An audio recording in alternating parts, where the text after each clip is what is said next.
Bonjour et bienvenue dans ce nouvel épisode de la robe numérique. Nous allons parler d'un sujet qui rassemble mes deux casquettes, celle d'avocate évidemment et de passionnée de la tech. Je vais vous parler de ChainNote, une solution qui permet de produire des preuves de contenu frauduleux ou simplement préjudiciable sur Internet et de réaliser instantanément des constats opposables en justice. Votre site internet a subi une cyberattaque qui l'a rendu inaccessible. Vous avez été victime de plagiat, de dénigrement. Vous tombez sur des contrefaçons de vos produits. Vous pouvez désormais faire un constat instantané de la fraude en quelques clics et ainsi faire valoir vos droits en justice grâce à ChainNote. Depuis sa création, la solution a connu une réelle success story puisqu'elle a remporté plusieurs prix de l'innovation et le dernier en date au concours d'innovation iInnov, elle a remporté le premier prix décerné par l'État français en juillet dernier. Pour parler de cette solution, j'accueille Julie Sarah Marguet, qui est cofondatrice et CEO de ChainNote. Julie Sarah, bonjour et merci beaucoup d'être au podcast de la robe numérique. Bonjour Oriana, merci pour cette belle présentation et ravie de participer à ce podcast de la robe numérique. Écoute, merci. Alors, ta solution, on va en parler, enfin votre solution, puisque vous êtes deux fondateurs. Alors, il faut que tu nous dises constat numérique. Est-ce que tu peux nous définir ça, histoire qu'on comprenne tous de quoi tu parles? Alors un constat numérique, c'est un constat qui permet de prouver du contenu à un instant T sur Internet et d'obtenir un document opposable en justice. Donc ça peut être du contenu frauduleux qui peut porter préjudice, donc que ce soit de la concurrence déloyale, du dénigrement, de la diffamation. Ça peut être aussi dans le cadre de cyberattaques pour constater l'indisponibilité ou l'altération d'un service en ligne. Ça peut être pour constater des sites frauduleux en tant que tels. Pour aussi avoir besoin potentiellement de preuves d'antériorité, donc on peut constater son propre contenu sur Internet. Et donc d'obtenir un document opposable en justice qui va attester de la présence de ce contenu sur Internet. Alors, une fois qu'on a ce contenu, ça se matérialise, comment? Donc, vous rendez sur la plateforme de ChainNote. À ce moment-là, vous copiez-collez l'URL sur laquelle vous voulez débuter votre constat. Et puis, vous allez atterrir sur un navigateur de constatation. Ce navigateur de constatation, il est normé, il répond aux exigences d'une norme euh, qui définit la recevabilité des constats Internet. C'est une norme AFNOR Z67147. Et donc, ce, ce navigateur de constatation vous permet d'enregistrer votre session de constatation et vous obtenez à la fin des captures que vous aurez pu réaliser pendant votre session de constatation, ainsi que la vidéo de la session de constatation. Le tout est obtenu à la fin dans un fichier PDF imprimable avec toutes les preuves. Alors justement, cette norme dont tu parles, ça permet, de définir un mode opératoire de procès-verbal notamment, et ça permet vraiment de fiabiliser, de sécuriser le constat pour le rendre opposable en justice. Vous avez également, on va en parler tout de suite, une certification, IDAS. Est-ce que tu peux nous parler en quelques mots de l'obtention de ces 2 certifications et pourquoi pour vous, c'était essentiel de passer par ça? Oui, eh ben, c'est essentiel puisqu'en tant qu'entreprise privée et non huissier, nous n'avons par définition pas la légitimité de produire des constats. Nous ne sommes pas des huissiers. Par contre, nous avons une jurisprudence en notre faveur qui a indiqué que le respect de cette norme permet l'opposabilité des constats Internet réalisés par des entreprises telles que nous. Et cette norme, elle définit un certain nombre de prérequis techniques à l'élaboration du constat. Donc, il faut des informations précises sur le serveur de constatation, sur le fournisseur Internet, sur la configuration du réseau, sur l'environnement en lui-même de constatation et tout le process de constatation, ainsi que sur les captures automatisées réalisées et sur les informations du domaine ciblé. Toutes ces informations doivent être complètement traçables. Et il y a aussi des exigences techniques en termes de suppression des cookies, de suppression des proxys potentiels, etc. Donc en fait, c'est une norme qui définit tous les prérequis techniques à l'élaboration des constats pour garantir qu'il n'y a pas eu d'intervention humaine et que tout est traçable et donc tout est transparent dans la réalisation du constat. Et puis sur la partie EIDAS, eh bien, c'est une certification que l'on a et que l'on utilise pour la partie horodatage, puisque le document de constat est horodaté pour attester à un instant T de la présence d'un contenu sur Internet. Et cet horodatage est certifié. L'horodatage EIDAS est certifié. On utilise aussi un double horodatage avec un horodatage blockchain, puisqu'on fait confiance en d'eux et on a voulu vraiment sécuriser un maximum la preuve d'horodatage. Aujourd'hui, c'est vos clients qui peuvent être des avocats, mais pas que. Ce sont des éléments essentiels pour eux. Tout à fait, tout à fait. Nous, on doit pouvoir garantir que le constat n'a pas eu d'altération, que nous ne sommes pas intervenus, nous, dans l'élaboration du constat, ni même le client lui-même. C'est-à-dire que le client, quand il interagit à travers notre navigateur de constatation, qui est au sein de la plateforme de Chainnote, eh bien, il n'altère pas techniquement le constat. Il interagit seulement avec. Donc, il clique sur les éléments qu'il veut constater, mais quand il clique sur capturer la page ou capturer l'écran, c'est pas une capture d'écran classique, c'est vraiment fait par le serveur de constatation derrière, et la capture ne peut pas être falsifiée. Donc, sur toutes les captures qui sont réalisées pendant la session de constatation et sur la vidéo finale de la session de constatation, il y a une empreinte numérique qui est faite, qui est dans le PDF du constat et qui garantit que les captures n'ont pas été falsifiées potentiellement. Et puis, quand bien même elles seraient falsifiées dans le dossier final avec toutes les annexes et les captures, donc si on falsifie la capture, on la Photoshop, on change des éléments, eh bien, elle ne correspondra plus à l'empreinte qui a été horodatée dans le dossier PDF du constat. Donc, les captures sont infalsifiables.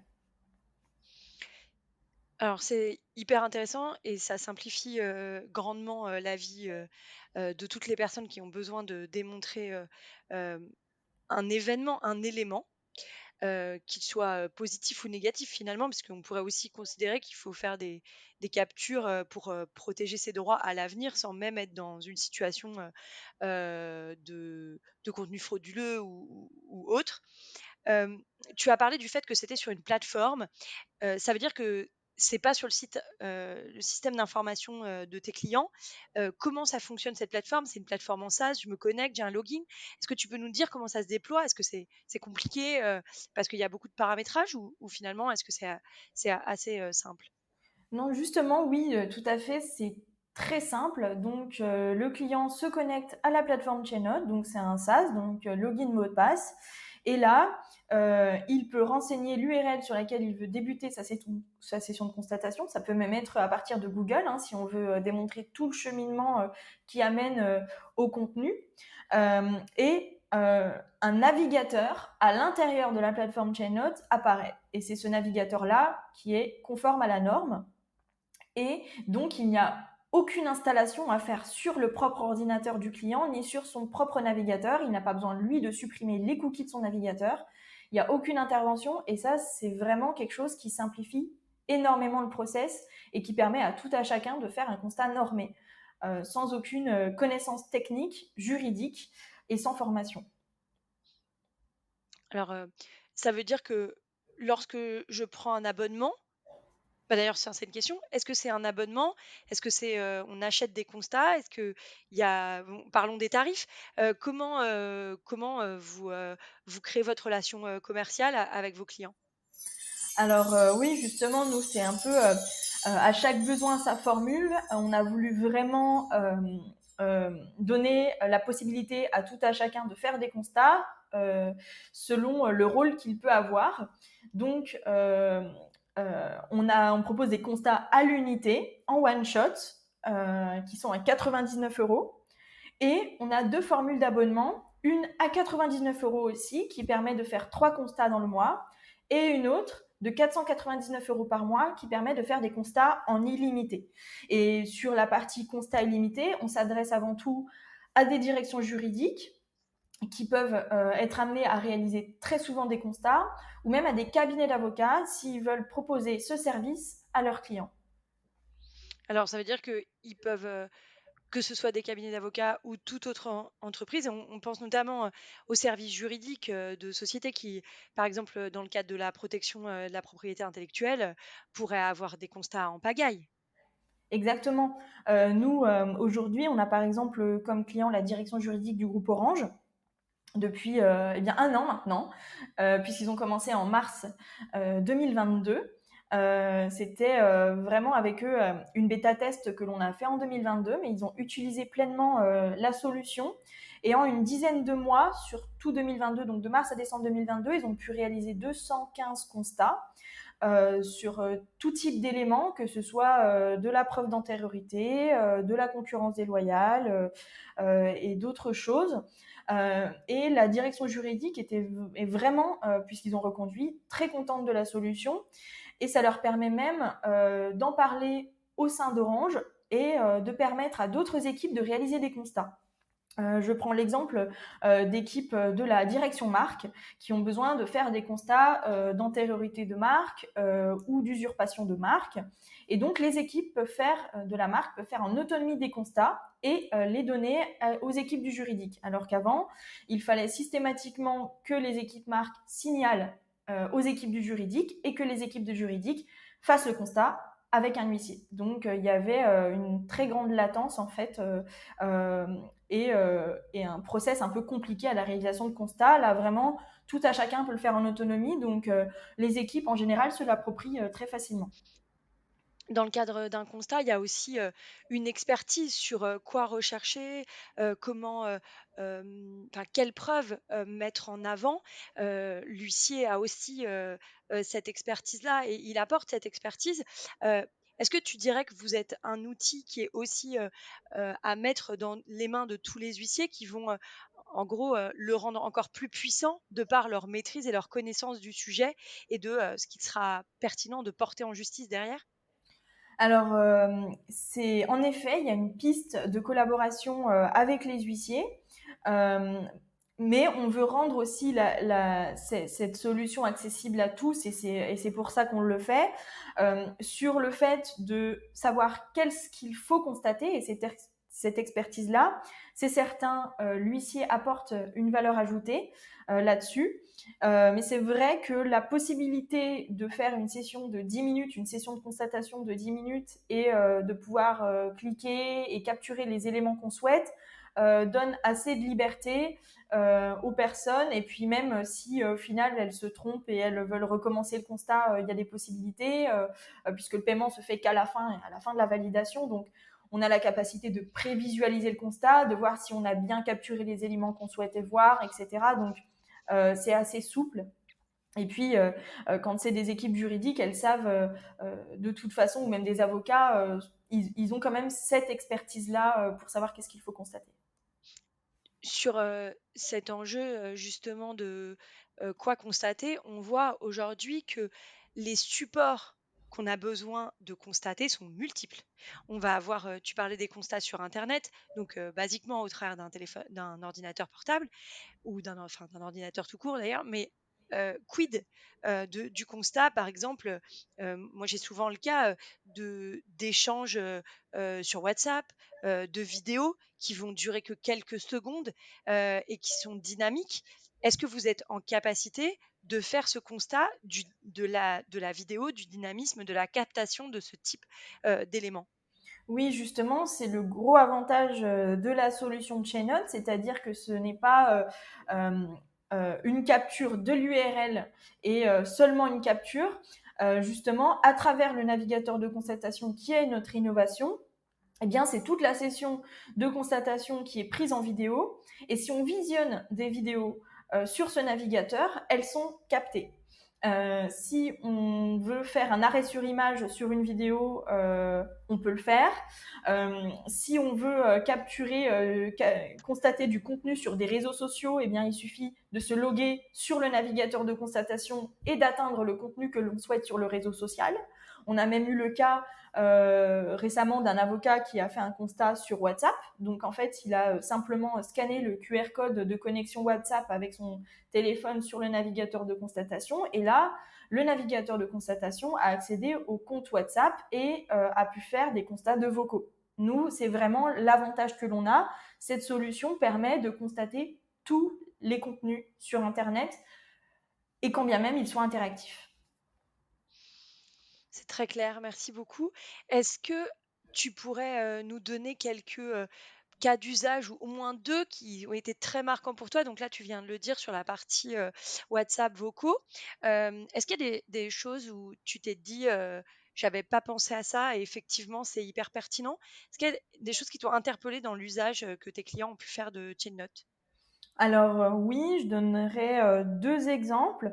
L'exemple d'un cas sur une attaque de phishing avec un client qui a voulu constater son site qui s'était fait copier et qui détournait ses clients du vrai site, ceci afin de récupérer des informations bancaires. Donc il a pu réagir très vite et faire le constat, puisqu'on sait que les sites de phishing peuvent apparaître et disparaître en quelques heures. Donc il lui fallait vraiment ce côté instantané et ce côté autonomie l'a vraiment arrangé. Et un autre exemple sur des constats de Facebook Live ou de Story Instagram, puisqu'elles sont éphémères. Les Facebook Live parfois ne sont plus accessibles une fois que la diffusion a été réalisée. Si l'auteur le veut, il peut ne pas rendre accessible la vidéo a posteriori de la diffusion du Facebook Live. Donc là, l'instantanéité est vraiment importante. Et puis de même sur Instagram avec des stories qui peuvent disparaître au bout de 24 heures, mais il y a la possibilité du coup de les constater et de les avoir en vidéo. Et je précise avec le son, puisque tout le son qui est joué au sein du navigateur de constatation est aussi enregistré. Est-ce que là, c'est par rapport à ce que vous produisez comme résultat? Donc, j'ai, mettons, enregistré une vidéo, donc enfin, j'ai du son. Qu'est-ce que vous livrez comme fichier? Votre rapport, il ressemble à quoi? Parce que en justice, on a quand même tendance à, enfin, on amène des contenus sur, sur CD-ROM, sur, c'est ancien, hein, en pièce jointe, on peut amener un certain nombre de contenus. Parfois, le volume du contenu est assez limité dans les pièces qu'on peut adresser en termes contraintes système d'information, notamment de certains greffes. Comment vous gérez cette contrainte? Alors justement, nous on a fait en sorte que le constat soit très facilement utilisable, on va dire, in fine, devant les juridictions. Donc ce qu'on a fait, c'est que la vidéo de la session de constatation qui est enregistrée est téléchargeable. Cette session de constatation dure maximum 10 minutes, justement pour pas que la vidéo puisse être trop longue et avoir un poids trop lourd. Donc il y a cette vidéo, mais il y a le rapport PDF imprimable qui comprend toutes les informations des captures ainsi que les captures écran qui ont pu être réalisées à travers les boutons prévus à cet effet pendant la session de constatation. Donc il y a des boutons qui permettent de capturer de façon fixe les éléments et ces éléments et donc ces captures sont dans le rapport PDF et tout ça est imprimable. Donc il y a le support vidéo qui peut comprendre les vocaux, mais il y a aussi le support papier, PDF, imprimable avec les éléments capture. Et à côté de ça, il y a aussi toutes les annexes. Et dans les annexes, il y a tous les logs réseau, l'environnement de capture, tout est détaillé de façon très technique, ainsi que les captures d'écran en elles-mêmes, les codes sources HTML des pages qui ont été consultées, ainsi que les preuves de redatage EIDAS et blockchain. Donc en fait, tout est très charté, on va dire, et pour être facilement utilisable. Bon, très clair, merci. On arrive à la fin de ce podcast. Quelles sont les prochaines étapes pour ChainNote? Alors, ChainNote est lancé au grand public, on va dire, depuis maintenant 2 mois, donc depuis début 2023, même si la solution a été utilisée en bêta-test par plusieurs clients sur 2022, mais là, on est vraiment sur le lancement de la solution. Et là, notre objectif, c'est d'atteindre un maximum de cabinets d'avocats pour qu'ils puissent utiliser la solution. C'est pour ça d'ailleurs hier on était à la commission innovation du barreau de Lyon pour parler de la solution, évangéliser le sujet Et d'ailleurs, ils étaient très enthousiastes vis-à-vis de la solution. On va être au Forum international de la cybersécurité à Lille semaine prochaine. Donc aujourd'hui, là, nous sommes le 31 mars. Donc nous, nous sommes, nous rendons au FIC avec pour objectif de rencontrer des entreprises de conseil en cybersécurité. Donc sur la cybersécurité, on a des cibles très intéressantes avec des entreprises qui font de l'audit ou du forensique. Donc dans le cadre d'audit, ils peuvent créer des preuves d'antériorité et dans le cadre de forensique, ils peuvent faire de la réponse à incident en prenant des constats de phishing qui ont été faits par leurs clients, etc. Donc on a vraiment ce développement à la fois sur les cabinets d'avocats, sur les directions juridiques, les directions compliance, avec toutes les problématiques RGPD et le CSRD qui arrivent, les entreprises de conseil en cyber, et on cherche à établir des partenariats avec les services de l'État. Donc là, on est en passe d'être listé sur le catalogue GovTech, qui conseille des solutions numériques à des institutions publiques. Et puis notre objectif aussi, c'est de nous rapprocher de certaines associations qui manquent de moyens, mais qui sont autour de la défense des droits de chacun sur Internet, que ce soit des contenus illicites, du harcèlement, etc. Donc ça va vraiment, on s'adresse vraiment à un public très large. Merci en tout cas, c'était vraiment hyper intéressant et je pense qu'effectivement vous avez un marché de dingue euh, et incroyablement ouvert aujourd'hui parce que c'est une problématique euh, quotidienne que nous avons et notamment en cas de cyberattaque d'arriver à, euh, vraiment border et sécuriser les informations. Donc c'est effectivement, je pense, une très bonne piste. On arrive à la fin du podcast. Il me reste mes 2 dernières questions. À quoi as-tu envie de dire non aujourd'hui? Euh, non, Ah, je sais que c'est hyper dur. Et après, je vais te demander à quoi tu as envie de dire oui. je dis non à toute la cybermalveillance qui se produit aujourd'hui sur Internet, au sens large. Donc on a parlé de cyberattaques, ça peut être du cyberharcèlement, des contenus illicites, des contenus frauduleux qui portent préjudice au quotidien aujourd'hui à tous les usagers d'Internet. On a vu d'ailleurs les chiffres des plateformes cybermalveillance.gouv et Pharos qui ont eu des records de chiffres et de fréquentation sur l'année 2022 avec 53% de visites en plus sur le site cybermalveillance.gouv et donc de signalements. Ça veut dire qu'il y a de plus en plus de besoins, mais le besoin se fait sentir parce qu'il y a de plus en plus de menaces pour les droits de chacun sur Internet, et ça, je dis non. Et à quoi as-tu envie de dire oui?